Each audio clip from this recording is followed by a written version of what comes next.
Um, or are you going to just align the slides later?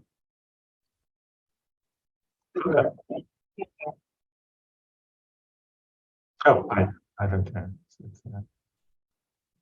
Okay, so I'll just go ahead and read the script, and I'll also send you a couple of additional slides maybe a little later. And this is going on the CRC-MRD site, right? Because I was going to just highlight the fact that we have ongoing trials listed on the website. Okay. All right. I'm ready when you are. No, I can just go and we can edit it later. Uh,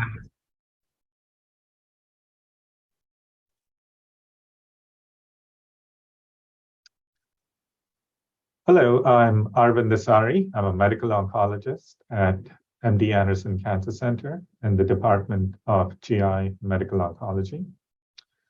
Today, I'll discuss the results of the dynamic trial presented at ASCO 2022 by Jeannie T. and colleagues. This is a randomized trial evaluating adjuvant chemotherapy guided by ctDNA or circulating tumor DNA analysis in patients with stage 2 colon cancer. As way of background, in stage 2 colon cancer, surgery alone can cure the majority of patients, up to 80% of the patients. And therefore, the role of adjuvant chemotherapy after surgery to reduce the risk of recurrence is unclear. This is because clearly it will not benefit the majority of patients who would not have a recurrence and are cured by surgery alone, but would end up exposing them to the risks of side effects from chemotherapy.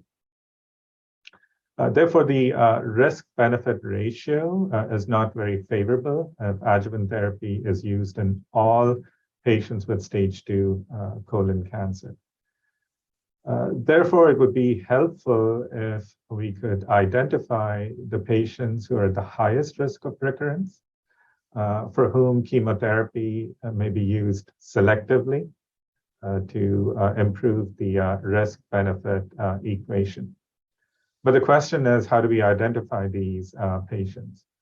The conventional approach has been to use certain clinical, histological, and pathological features to identify such patients who would be at such a high risk. However, the current approach is suboptimal due to various reasons.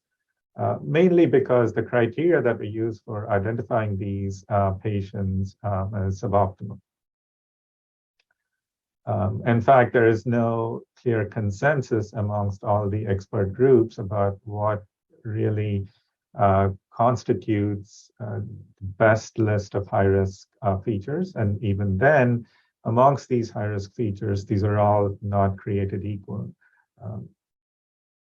And even if we do use these criteria to identify patients, the benefit of adjuvant chemotherapy in these patients has been shown to be rather modest in terms of reducing the risk of recurrence and improving survival. Therefore, the need of the hour is really a robust marker that can reliably identify high-risk patients who are at risk of developing recurrence. ctDNA, or circulating tumor DNA, as you may be aware, are small amounts of DNA, the genetic material, released from cancer cells. And detection of ctDNA, or minimal residual disease, has been shown to be a very strong and reliable marker for cancer recurrence in colon cancer patients after surgery and or chemotherapy. The goal of the dynamic trial was to test the hypothesis that an adjuvant treatment strategy informed by ctDNA would result in a reduced use of adjuvant chemotherapy in patients with stage 2 colon cancer without compromising the risk of recurrence. Patients who were eligible for this trial included those with resected stage 2 colon cancer who had a CT scan without any evidence of residual or recurrent metastatic disease. These patients had plasma samples for ctDNA collected 4 weeks out of surgery and 7 weeks out of surgery. These samples were then analyzed for the presence of ctDNA using an assay called the safe sequencing assay.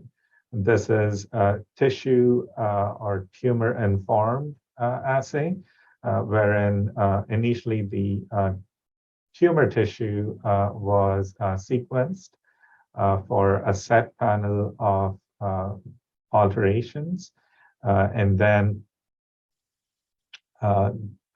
the detected mutations were then analyzed in the plasma. 455 patients were enrolled onto this trial, out of which 2/3, or approximately 300 patients, were randomized to the ctDNA guided management arm. And in this arm, patients who had a positive ctDNA result at either of the time points received adjuvant chemotherapy. And the adjuvant chemotherapy was at the discretion of the treating physician with either a fluoropyrimidine or a fluoropyrimidine in combination with oxaliplatin. The standard management arm that enrolled the other 1/3, or approximately 150 patients. The adjuvant treatment decisions were based on the current conventional approach, utilizing the clinical, histological, and pathological criteria to make decisions. The primary endpoint was 2-year recurrence-free survival. And there were several other secondary endpoints, including the use of adjuvant chemotherapy, that is the proportion of patients who received adjuvant chemotherapy in either arms, and also looking at recurrence-free survival based on the ctDNA status for the patients who were enrolled onto the ctDNA guided arm. Looking at the patient population overall, the majority of patients had T3 tumors, and patients who had high-risk features, and that is, the patients had a microsatellite stable tumor, and one or more of the high-risk clinical or pathological risk features were noted in about 40% of patients in each arm. Moving on to the results, and starting with the secondary endpoint of the proportion of patients who received adjuvant chemotherapy. What was noted was a lower percentage of patients actually received adjuvant chemotherapy in the ctDNA guided arm, about 15%, compared to about 28% in the standard management arm. That is about approximately half of the patients. Looking at this a little further and greater detail, even in the patients who had clinical high-risk disease, the likelihood of receiving adjuvant chemotherapy was actually about two times higher for standard of care management approach. In the patients who did receive adjuvant chemotherapy, Actually, oxaliplatin-based chemotherapy, that is more intensive chemotherapy, was given to a higher proportion of patients in the ctDNA guided arm compared to the standard of care management arm. And this is not surprising given the accumulating data that we've seen where patients with a ctDNA positive status or MRD positive status are at a much higher risk of developing recurrence, so likely the treating investigators wanted to be more aggressive with the chemotherapy in these patients.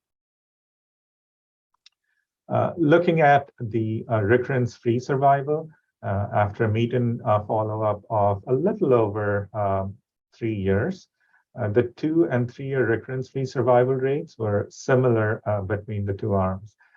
Specifically looking at the primary endpoint of 2-year recurrence-free survival,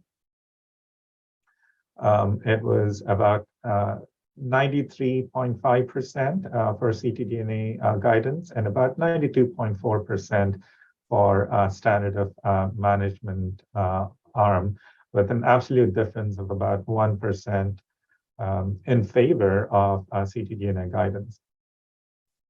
And based on the predefined parameters that were set for the study to define non-inferiority, overall the study was positive, and non-inferiority of the ctDNA guided management was confirmed. Just to clarify, the lower bound of the non-inferiority margin was about minus 8.5%. Looking at in greater detail at the outcomes based on the ctDNA status, the 3-year recurrence-free survival for patients who are ctDNA negative and did not receive any adjuvant therapy was about 92.5%. And the 3-year survival without recurrence for patients who were ctDNA positive and received adjuvant chemotherapy was about 86%. And looking at the untreated ctDNA negative patients, in patients who were clinically low risk, the 3-year recurrence-free survival was very good at about close to 97%. Now, how about patients who were ctDNA? How about patients who were high risk and did not receive adjuvant chemotherapy? This is around 85%.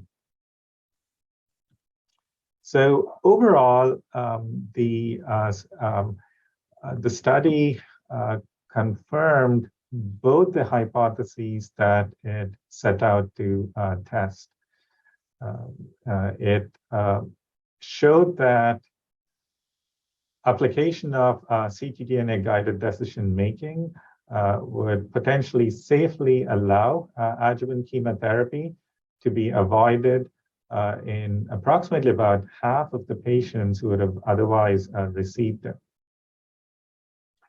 Or kind of paraphrasing this, it suggests that ctDNA as a marker for minimal residual disease appears to be superior to the assessment of standard clinical and pathological factors in making decisions about adjuvant chemotherapy. Overall, this is a very well conducted study and I think answered a lot of very important questions. But as in any other good clinical trial, it also raises important questions that need to be addressed in future trials. For instance, what is the optimal strategy for identifying high-risk patients utilizing ctDNA? I mean, what is the best assay to use? Would it be a tumor-informed assay? Would it be a tumor-agnostic assay? And how often do we need to test these patients? Just after surgery or serially each time we evaluate them clinically? And what is the utility of combining ctDNA data with other high-risk features? Secondly, what is the optimal chemotherapy for patients who are indeed ctDNA positive? Does it need to be a fluoropyrimidine alone? Does it need to be a fluoropyrimidine in combination with oxaliplatin? And how long do we do this chemotherapy for? And the third thing would be, we've looked at relapse-free survival. Well, we need to confirm that this relapse-free survival improvement, in fact, translates to improved overall survival, and we're just not delaying recurrences. And fourthly, I think what is also important is that irrespective of how we're identifying patients for adjuvant chemotherapy, it is also clear that the current adjuvant chemotherapy regimens do not cure everybody, and a proportion of patients will still develop recurrence. And these patients could still potentially be identified by the presence and persistence of ctDNA. Then how do we really take care of these patients and improve outcomes for these patients? All these questions can only be answered by enrolling patients onto ongoing clinical trials and trying to address these questions through these well-designed clinical trials. And these trials are listed on the CRC MRD website under the Trials for Minimal Residual Disease section, and are updated frequently. Thank you very much for your attention.